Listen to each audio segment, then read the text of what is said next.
સીતારામ બધાઈને. વાગી ગયા છે રાઈટ 6 અને કામ કરીને નવરી થઈ, પરસેવે થઈ ગઈ રેબઝેબ. ગરમી એવી ચાલુ થઈ ગઈ કે એની વાત જવા દ્યો. નવરા બેઠા. કાલે કેટલા બધાની કમેન્ટ આવી, બેન વિડીયો ગોતા ગોત કરતા હતા.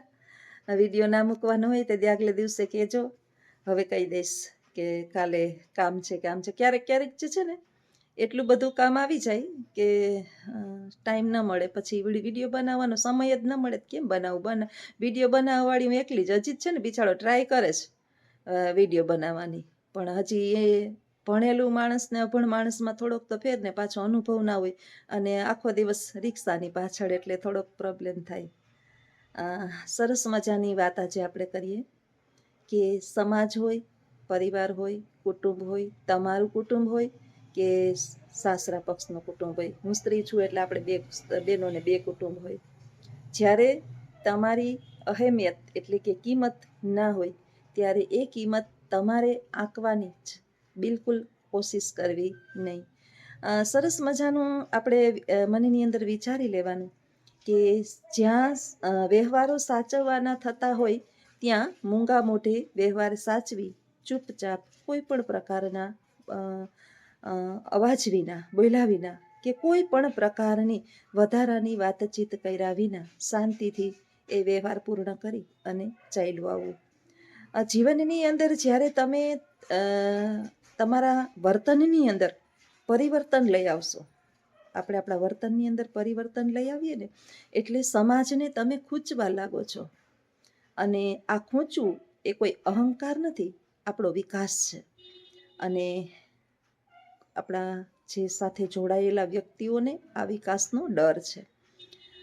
એ ડરે છે કે આ પંથે આ રસ્તે ચાલ્યું છે તો આના મનની અંદર કઈ બાબત ચાલતી હશે, અને એ બાબતનો ભેદ કે રહસ્ય આપણે જીવનની અંદર કોઈને પણ કહેવાનું કે બતાવવાનું નથી.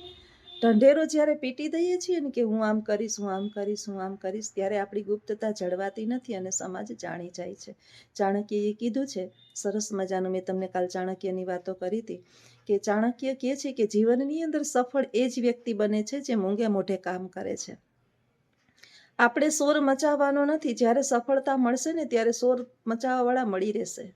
એટલે આપણે આપણું કામ મૂંગે મોઢે કરવાનું છે. જીવનની અંદર સફળ બનવું હોય તો બોલવાનું બંધ કરી સાંભળવાનું ચાલુ કરીએ. આપણે શું કરીએ છીએ? આપણી આત્માને પૂછવું.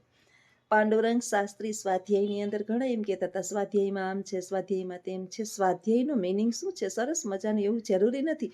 એ તો આપણે એનો અર્થ શું આંકીએ એ આપણને ખુદને ખબર નથી. સ્વાધ્યાય એટલે પોતાનું અધ્યયન કરવું. સરસ મજાનું જીવનની અંદર ભગવાન શ્રી કૃષ્ણના દ્રષ્ટાંતો જેની અંદર આપે છે કે જ્યાં સુધી માણસ પોતાનું ખુદનું અધ્યયન નહીં કરે અને આખો દિવસ આંગળી ચીંધી અને બીજાને સુધારવાના પ્રયત્ન કરશે તો એમ સમાજ કે પરિવાર કે કુટુંબ કે કાંઈ કોઈ સુધરશે નહીં. હું તમને એક સરસ મજાનું એનું ઉદાહરણ આપું કે એક માતા છે અને એક પિતા છે. આ બેથી દ્વારા એક પરિવાર બને અને એ પરિવારના બાળકો જે છે એ સૌથી વધારે બાલ્ય અવસ્થા, જેની શૈશવ કહેવાય, બાળપણ, એના માતા પિતા સાથે ગુજરે. હવે એ બાળક શું શીખશે એ આપણે 100% વિચારી લઈએ કે જ્યારે 5 વર્ષ સુધી તો એ એના માતા પિતા પરિવાર સાથે જ છે. એના ઘરની અંદર જો ગાળો ગલોચ થતી હશે ને તો બાળકને ખબર નથી કે ગાળ શું છે, એનો અર્થ નહીં એને ખબર નથી, પણ બાળક શીખશે ગાળો છે. એના ઘરની અંદર પૂજા પાઠ, ધૂપ, દીવા અથવા તો બ્રાહ્મણોને દક્ષિણા આપવી, બ્રાહ્મણોને ભોજન કરાવવું, ગરીબોને સહાયરૂપ બનવું, કોકને મદદરૂપ બનવું, આવા જો સંસ્કારોનું સિંચન થયેલું હશે તો બાળકની અંદર નાનપણથી આ ગુણો આવશે. હમણાં તમને ખબર હોય તો હું એક દિવસ જુનાગઢ 1.5 દિવસ જેવું રોકાણી હતી. એક દિવસ આશ્રમે ગઈ હતી ગુરુને ત્યાં. એ મારા બેન ને જીજાજી જે છે ને એ મને બહુ યાદ છે ત્યાં સુધી. મારે ને મારી બેનને ઉંમરનો ઘણો બધો ફરક છે. એના છોકરાઓ જે છે એ અમે હમ ઉંમરે છીએ, બેનના છોકરા. એટલે એના જે દીકરાના નાના છોકરા છે ને એના ઉઠે ને એટલે એ સીધા નાવા વૈયા જાય. નાના બધાય નાઈ અને સીધા માળા કરવા બેહી જાય, પૂજાપાઠ કરવા બેહી જાય, કૂતરાને રોટલો નાખી આવે, ગાયને રોટલી દઈ આવે, પછી બ્રાહ્મણને. એ નાના છોકરા જુઓ, આ બધું જ છે. હું એને જોતી હોય, આપણે ક્યાંય જઈએ ને ત્યારે આપણે કોઈના પરિવારના સંસ્કારોને જોઈએ કોઈ પણ જગ્યાએ. એ બાળક એ શું કામે એની અંદર આ સંસ્કારો આવ્યા? તો કે એની જે છોકરાઓની મારી પુત્ર વધુ છે એ ઉઠે ને એટલે છોકરીને કહે કે જા ત્રીજે માળે જા, પક્ષીને ચણ નાખી આવ. ઓલા વચલા છોકરો છે ને એમ કે જા કૂતરાને રોટલો દઈ આવ, ગાયને રોટલો દઈ આવ. આ એના દાદી મારી બેન બધું કરે, શીખવાડે. હવે આ લક્ષણ જે છે એ બાળકમાં એટલે આવે છે. હવે આપણે આખો દિવસ જે છે પતિ પત્નીને ગાળો કાઢતો હોય, પત્ની પતિને ગાળો કાઢતી હોય, હામાં જે છે એ બે ધડબડાટી બોલાતા હોય, એકબીજાનું માન ન જાળવતા હોય, ઘરની અંદર જે છે એક અજીયો કલેશ ને કંકાસ હોય, તો પરિવારની અંદર બાળકો શીખશે, આ જ શીખશે. જોઈ જોઈને જ બાળક શીખે છે. બાળક જે છે ને એ કાચી માટી છે, એને તમે જેવો આકાર આપો ને એવો આકાર એમાં આવે. એટલે આપણે બીજા ઉપર દોષના ટોપલા ઢોળીએ કે ફલાણું આવું છે ને એના સંસ્કાર મારા સંતાનમાં પડ્યા. નહીં. એના સંસ્કાર ના પડ્યા હોય, આપણા જ પરિવારના સંસ્કારો પડ્યા હોય. આપણા ઘરની અંદર કોઈ પણ પ્રકારના લક્ષણો હોય ને એ તમામ લક્ષણો આપણા છોકરાઓની અંદર આવે. મારા 2 છોકરાઓનું હું ઉદાહરણ આપું. અજીતનો સ્વભાવ એકદમ સીધો ને સરળ છે, તો મારા આશીષ જે છે ને એ સીધો ને સરળ એકદમ શાંત સ્વભાવનો છે. મારો સ્વભાવ જે છે એ ધલવલિયો છે, સહન નહીં કરવાની દરેકના સ્વભાવની અંદર હોય, સ્વીકારી લેવાનું કે સહન ન થાય આપણાથી ને. કદાચ સહન કરી લીધું હોય ને તો અંદર મજા ન આવતી હોય, આપણને કોઈએ કાંઈ કીધું હોય તો જરાય મજા ન આવતી હોય. મારો તો સ્વભાવ એવો છે, હું કહું જ છું કે મને કોઈએ કીધું હોય ને હું લાઈફ ટાઈમ ભૂલું જ નહીં. અને ભૂલીએ ને તો મૂર્ખામાં લોકો આપને સમજે. ઠીક છે, આપણે ઓટલે જઈને એના બેઠા હોય, કદાચ ના છૂટકે વ્યવહારો સાચવવા માટે કદાચ 2 દિવસ આપણે બોલ્યા હોય, પણ મનની અંદર જે ઝેરના ઝાડવા રૂપા હોય ઘડીકમાં આપણાથી ના જે સેમ મારી કોપી મારો દીકરો નાનકડો જે છે ને મારા જેવો છે. એટલે આપણા જ સંસ્કારો આપણી અંદર આવે. અને સાચું કહું ને તો અત્યારે આ યુગની અંદર તમે હા એમ કરશો ને એટલે લોકો જે છે એ તમને આંગળી ચીંધી અને સલાહોના ઢગલા કરે જ રાખશે. જે દિવસે તમે ના એમ કહી દીધું ને કે હવે બસ, તે દિવસેથી તમને પરમ શાંતિની અનુભૂતિ થશે. આ અનુભવ જે છે એ મારા ખુદનો છે કે સહન કરી બે. એવું નથી કે માણસે સહન નાય કર્યું હોય પછી એની માત્રા વધી જતી હોય ને એટલે આપણે એ રસ્તો આપણે બદલાણા હોય એની પાછળ કંઈક હંમેશાને માટે. એક સ્ત્રી જ્યારે બદલાય છે ને ત્યારે તમારે જોઈ લેવું કે એની પાછળ કોક ને કોક કારણ જવાબદાર હોય છે. અમસ્તા કોઈ પણને આંખે થવું કે સમાજની અંદર દુશ્મનાવટ કરવી આ પૃથ્વી પર કોઈને ગમતી જ નથી. એટલે આપણું વાહન હંમેશાને માટે 15 ફૂટ દૂર પરમ શાંતિની અનુભૂતિ. બદલો લેવાની કોઈ પણ ભાવના ના રહીએ, ન ચિંતા, નહીં ઉપાધિ. થાય તો 5 આંગળીએ પૂર્ણ કરવું, અન્યથા આપણું કામથી મતલબ. કલયુગ ચાલે છે એટલે જેટલા મૂંગા રહીએ એટલામાં વધારે મજા. વણમાગી સલાહ જે છે એ જીવનની અંદર કોઈને આપવી નહીં. આ વિડીયોના માધ્યમથી હું તમને સલાહ નથી આપતી કે આમ કરો ને આમ ન કરો, પણ આપણું જીવન આનાથી બહુ બદલાઈ જાય છે. અને એક વખત આવું જીવન જીવવાનું શરૂ કરી દીધું ને એટલે આપણા આત્માને પરમ શાંતિ મળે. આ માનવ દેહ, આ મનખા દેહ જે છે એ આપણને ખબર નથી પાછો મળશે કે નહીં મળશે.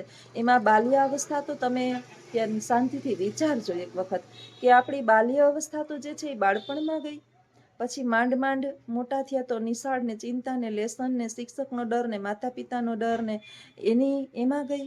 યુવા અવસ્થાની અંદર જો દીકરો હોય તો કમાવાની ચિંતા. છોકરાઓને કંઈ ઓછી ઉપાધિ નથી. આપણે કહીએ કે દીકરાઓને કાંઈ ઉપાધિ નથી, છોકરાઓને કમાવાની ચિંતા છે એમાં ગઈ.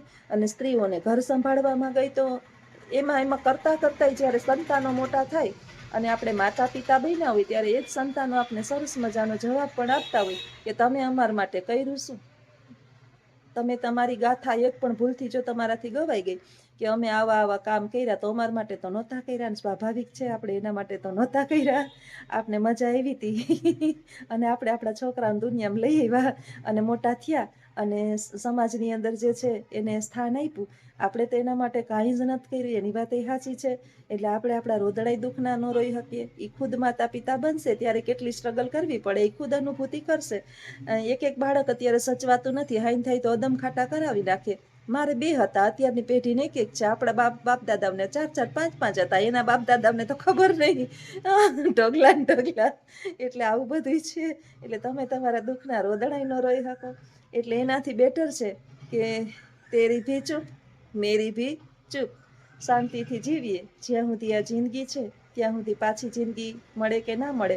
એટલે રાગ, ભગવાનને પ્રાર્થના સવારને સાંજ કરી લઈએ કે રાગ, દ્વેષ, ઈર્ષા, કામ, ક્રોધ, લોભ, મોહ અને માયા. આ બધાથી હે દીનાનાથ મને મુક્ત કરાવજે. લોભ, કામ, ક્રોધ, મોહ, માયા, આ બધામાંથી મને મુક્ત કરાવજે અને મારા હૃદયની અંદર જે છે ને તારું રટણ રહીએ ને એવી મને બનાવજે. બાકી તો ઈ ભેગું આવવાનું છે. હાય મારા છોકરા, હાય એના છોકરા, હાય ઓના છોકરા, હાય આનું રહી ગયું, હાય ઓલું કામ કરી લઉં, હાય આની ઘરે આમ થાય ને ઓની ઘરે આમ થાય. આ ઝંઝાટ જે છે ને ઝંઝાટ એ જીવનના છેલ્લા શ્વાસ સુધી છૂટવાનો જ નથી. આનું એક હું તમને ઉદાહરણ આપું કે એક દાદા જે છે ને એ અંતિમ શ્વાસ લેતા હતા, છેલ્લો શ્વાસ. એટલે દાદાને 4 દીકરા. 4 દીકરા એ ચારે પથારી. હવે અંતિમ શ્વાસમાં તો બધાને બોલાવી લીધા હોય. એટલે એમ તો બાપા બોલતા હતા, કારણ કે બોલતા જ ઘણાની વાણી વહી જાય. અમારી બાની વાણી વહી ગઈ હતી, પણ દાદાની વાણી હતી. એટલે દાદા આંખ ખુલે ને બંધ કરે, ખોલે ને બંધ કરે. એટલે દાદા પૂછે છે કે નેણીઓ ક્યાં?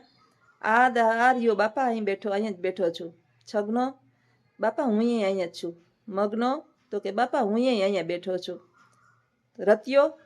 બાપા હું અહીં બેઠો. અરે મરી ગયા, ચારે અહીં મર્યા તો આ દુકાને કોણ ગુડાણું છે? જો આ દાદાનો શું હતો? મોહ હતો. કારણ કે દાદાએ પોતાનું પૂરું જીવન જે છે એ દુકાનમાં વ્યસ્ત કર્યું. પોતાની જુવાની, ગઢપણ, હાવ અંતિમ સમય સુધી એણે દુકાનને છોડી નહીં. એટલે અંત સમયે આપણી સાથે એ જ વિચારોની દોડધામ ચાલતી હોય કે મારા મર્યા પછી આ દુકાનનું શું થશે? જે થાય હવે જીવ ન જાય ભાઈ. આપણે કહીએ છીએ કે મૃત્યુ સહેલું છે, મૃત્યુ બહુ ભયંકર છે. મેં તો જોયું છે ને, એટલે મને નજરે દેખાય છે. બધાના બાનું, મારા ભાઈનું, બીજા 1-2 જોયા, મારા સસરાનું. મારા સસરાને છે ને મોહ નહોતો જરાય મોહ નહીં. કોઈ રાખે તોય ભલે, ના રાખે તોય ભલે, દે તોય ભલે, ના દે તોય ભલે. 1 સેકન્ડ થઈ એને મૃત્યુની. નહીં બીમારી, નહીં તકલીફ. 1 સેકન્ડમાં ક્યારે યમરાજાએ બોલાવી લીધા. એક હાલતા ચાલતા વિચારો. અને મારા બાને થોડોક મોહ હતો. મોહ આપણે સ્ત્રીઓને બહુ મોહ હોય જ. એટલે થોડીક જે છે એ મોહમાયામાંથી મુક્ત થતા આત્માને વાર લાગે. એટલે મૃત્યુ સહેલું નથી. એટલે જેટલા ઈશ્વર પાસે પ્રાર્થના કરીએ કે હે પ્રભુ, આ મોહમાયાના બંધન, રાગ, દ્વેષ, ઈર્ષા, મોહમાયા, આમાંથી મને મુક્ત કરાવજે. જેટલું બને ને એટલું મુક્ત કરાવજે. તું મુક્ત કરાવીશ ને તો જ હું થાઈશ. કારણ કે એ ક્યાંક ભટાભટી બોલે છે, હું પાડતા હોય.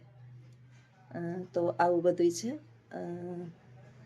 મોહમાંથી મુક્ત થવું સહેલી બાબત નથી, પણ થવું તો ચોક્કસ પડશે. એક દિવસ જાવું જીવને એકલું.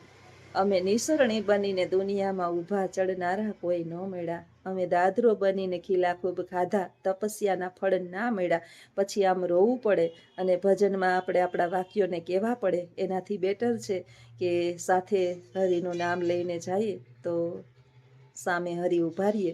અને આ આત્માને, દેહને ત્યાગ કરતા બહુ દુઃખ થાય નહીં.